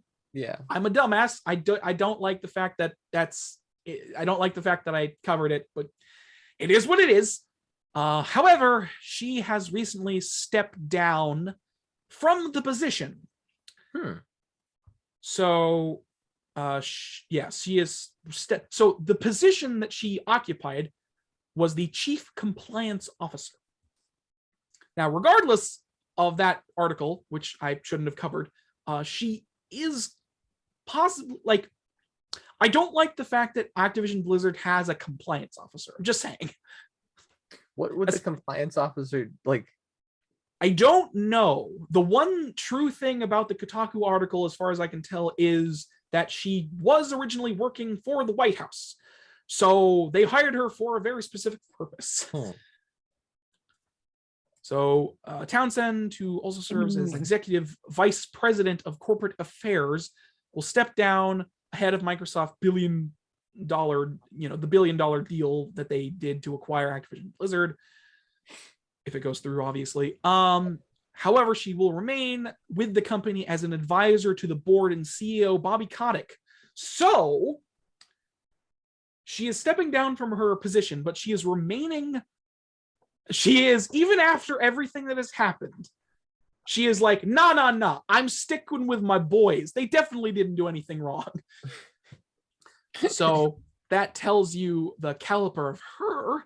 That tells you the type of caliber of person she is. Unless they didn't actually do anything wrong, Aaron. There's been too many lawsuits against them at this point. That's not the same thing, though. You could file 100 lawsuits against someone, and that you're right. Unfortunately, lawsuits aren't the only thing they have on their back. Okay, yeah, that's fair. It also doesn't help that during all of this shit show, they've just been like cracking down on unionization and stuff, which is a whole nother deal with Ravensoft's QA team. Yeah, so Senior VP of Ethics and Compliance Jen Brewer will reportedly assume Townsend's duties. She also apparently stepped down from the company's women's network back in August 2001. The same day, Townsend held a listening session on a recorded Zoom call with the women at Blizzard to hear their stories following her heavily criticized internal email that called the claims made by the state of California discrimination lawsuit a distortion and untrue picture of our company. So that's fun. Excuse me. Yeah, so that's the last thing I will cover. And the main reason I covered that last, and the only reason I wanted to cover it, well, not the only reason, but like I did it because it's important, but also because I wanted to rectify my stupidity in regards to the Kotaku article that we covered much earlier in this podcast's life. So, bye-bye. I'm owning up for my dumb mistakes. Hey. And yeah, that's all we'll talk about. That'll be the end of the news. We have a few more things in here, but we'll discuss those next time. So, yeah, shameless self-promotion and end of the show part. Matthew, got anything to promote? I will have the video done soon. Soon means like several days. Just because Replay Mod takes a lot of time to work with, and I have to change camera angles and mess with a bunch of stuff, and it's going to take many hours. Okay. But that video will be out on my Thologram channel eventually. It's about a Minecraft thing I judged. All right. I know so many details. Good to know. Anything else? I'm working on other things that are going to take longer to complete. All right. By possibly years for some of them. Good to know. Devin, what about you? I have a Minecraft video that I've been editing for the past week or two or something. It's been a month almost. What is it on my channel? My channel's been inactive for quite a while. I think it's been almost a month. That's not good. 4 weeks. Yeah. It's been 4 weeks. I'm doing good still. The last video I uploaded has, I think, 500 views, almost 500 views right now, because it was the Stranger Things video. Oh. Edited to the Minecraft channel. All right. Why was it put on the Minecraft channel? Because it didn't go on the other channel and I wanted to upload it somewhere. All right. People thought it was interesting, I'm sure.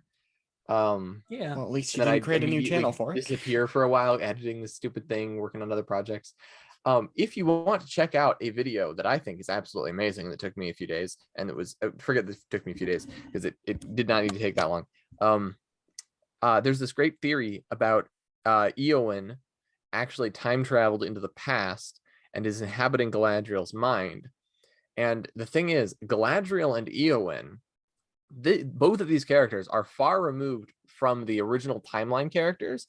See, this is the Eowyn of the Hobbit trilogy, time traveling into another, even more bizarre universe, beyond the Hobbit's bizarreness, into this completely new one. In that universe, she is going to be changing the timeline, perhaps. That's the thinking, which is cool, because that would be neat. All right. It's a little bit of a troll, but then at the same time, it's also like, if they actually took that seriously and like ran with it, then the show would be so much better for like in a million ways. Casual audiences wouldn't care. They'd be like, the heck is this? Okay. And then they would move on and they would just enjoy the pretty pictures. And fans who actually love this would love it. All right. I think they would. Sounds good. Sounds interesting. That's it though. All right. Podcast will continue to be uploaded. Usually, I don't know. Podcast will continue to happen. I might do something else if I find the time to do so. I don't know. I have this problem that I know how to solve, but I refuse to solve it because I'm an idiot. Where there's a lot of things I want to do, but I don't do any of them because I want to do all of them. See, Just do them. I also had that problem, but then I tried ClearX, and with ClearX, all my problems went away. I don't know if ClearX is a real thing. Hopefully it's not. I wanted to do that, like listing a bunch of conditions. It sounds like a real thing, but also well, I need to add more words. Clearvestrolidine. Clearvestrolidine. Oh my god! It'll make your brain sharp. ClearX and Oxynoxyl. Now you're just reminding me of all those stupid ad campaigns. Side effects may include headaches. Side effects may include everything under the sun, but you'll get it anyway. What is it's like? And in 90% of cases, it results in death. What is the difference between these pharmaceutical drugs and what's the thing? Supplement and medicinal supplements. These have been approved by the FDA. Yeah. And ask your doctor. And some scientists looked at them, and also they can afford advertisements. Yeah, ask your doctor if this is right for you. That way it'll be his fault and not ours. Can we even pronounce the name that we give to our next product? Find out next time on Watching TV. I kind of miss TV ads in a way, just because they were at least more entertaining, or well, not entertaining. I don't know. There's a difference between ads you get on YouTube and just general advertisements that you get on stuff nowadays than what commercials were. Oh yeah. I kind of miss regular commercials in a way. I do too. Just because they were at least kind of more enjoyable to watch. I don't know. You did still run into the problem of watching the same commercial over and over again sometimes, just because they had limited ad space that day, I guess. Yeah. Anyways, yes, I have something that I will probably end up doing on this channel. I have decided I want to do it. The problem is that I have time to do it, but I want to do other things. I really want to just make a D&D campaign and run the bitch, but I don't. And that's my mental space. Yeah. I really just want to do D&D, but also I realize that like I don't need to spend every waking moment on that. I can do other things. Nope. I don't know. No, you can't. It's not possible to do Regardless, I have something that I will probably make on this channel at some point. I'm not going to give you an exact date, but that may or may not come up depending on many factors. Okay. Other than that, Twitter. I don't use it, but I'm on it. So you can check us out at GTD or Gaming Common the Discussion on Twit longer. I remember that I am also there, but I only technically exist. Yeah, I don't use Twitter. I don't understand. Just I spout random nonsense to myself. I don't need to spout it to the rest of the world. Just, you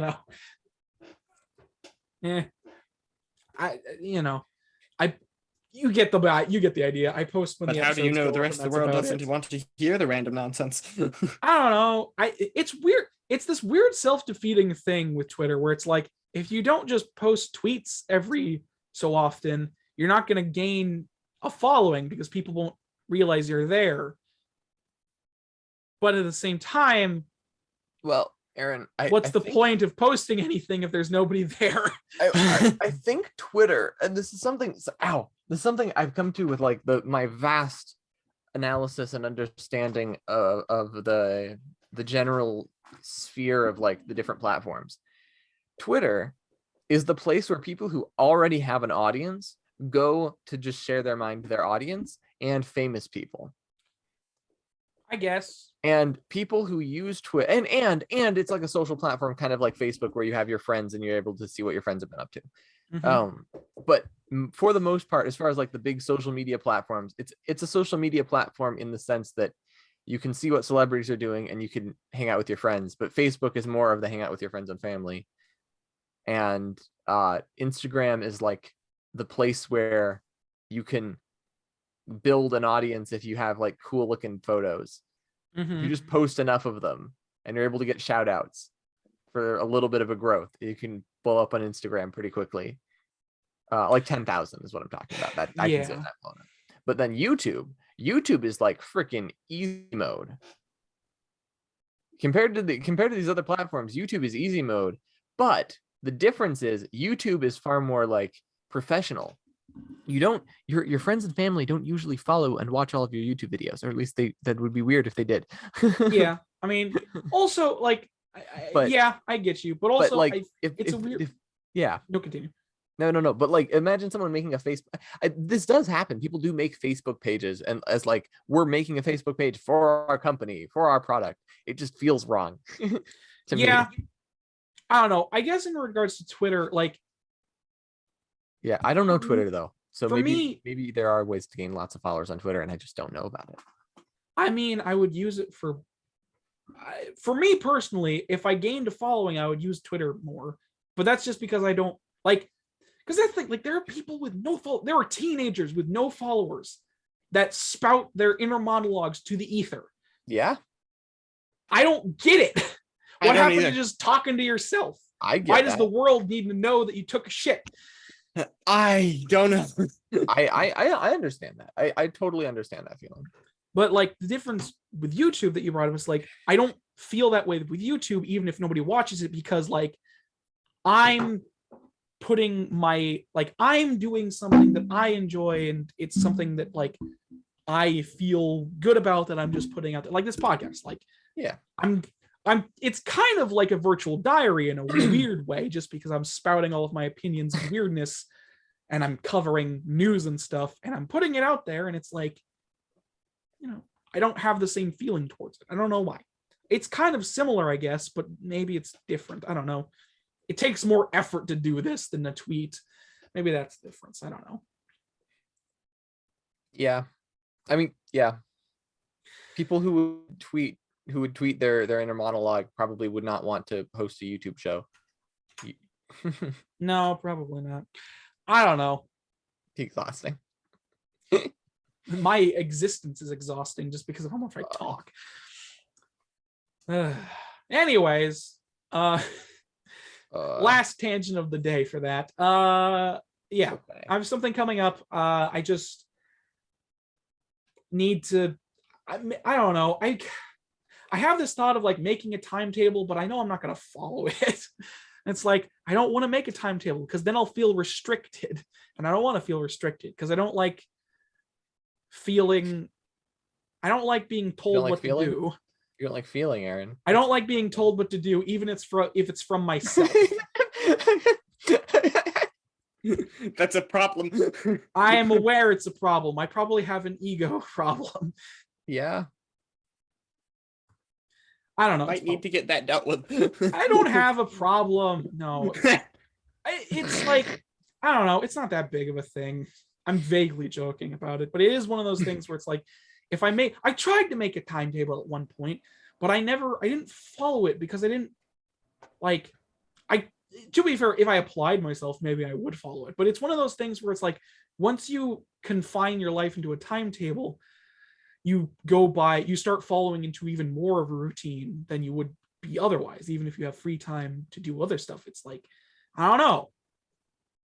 It's weird. I'd rather not live my life by a routine or timetable. I just want to do what I want to do. What you could do instead is you could do what I do, which is set aside a time when you will set a timer for like 10 minutes for starting a project. And after 10 minutes, if you're still not really interested in the project you're working on, then you go do something else. Mm-hmm. But you set a time, and so every time that it hits that time, you start and spend 10 minutes on the project. That's what I'm going to start doing, I think. I hope. I want to.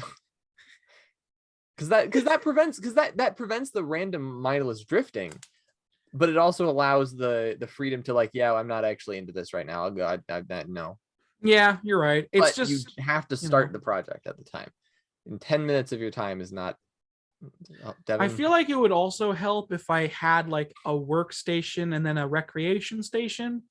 Because like if I had a computer or moved my computer to a separate room that wasn't this one and had like an actual workstation, this is where I work. Because I know this is a thing psychologically where like if you like you are much less effective when you're working in like specific spaces, like designated spaces. Like I'm working in my room at the moment, which is basically like comfort relax thing where I play video games or whatever.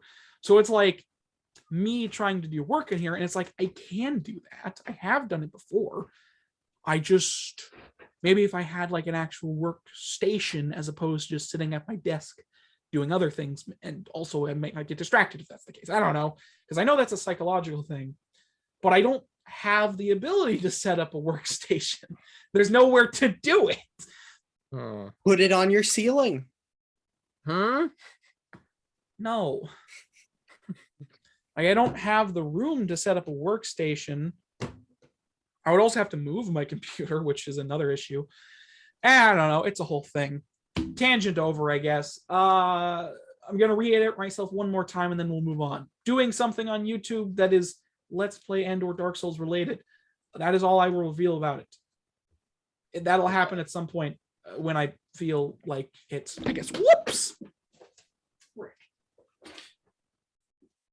I dropped something. Yeah. Check out the podcast, share it around. I don't know. Moving on. End of the show. Hey, we're here. Hey. There is no good way to just transition to end of the show, really. Now that song every time. No. Anyways, thank you all so much for watching this episode of GTD Podcast. If you liked it, I'm just going. Sorry. I caught myself doing that like stereotypical YouTubers. If you liked it, sorry. Well, If no, you enjoyed, hit the that's- like button, share, yeah. subscribe, ring that bell. No, I caught myself doing that, but it's like, thanks so much for watching this one. So if you liked it, smash that. Make Anyways, sure to like it. yeah. Thanks The for watching least this you could do. weirdness. Anyways, you can find everything we talked about in the description or pinned comment below if you're on YouTube. Yeah, you can find the podcast anywhere and everywhere. Yep. Except not everywhere. It's on 2 platforms. I was SoundCloud gonna and say, so I YouTube. can find it on the radio. No, clearly not. Yeah, I think I've tangented enough at this point. Bye. All that, whatever, belatedness. Bye. Yeah, see you next time, I guess.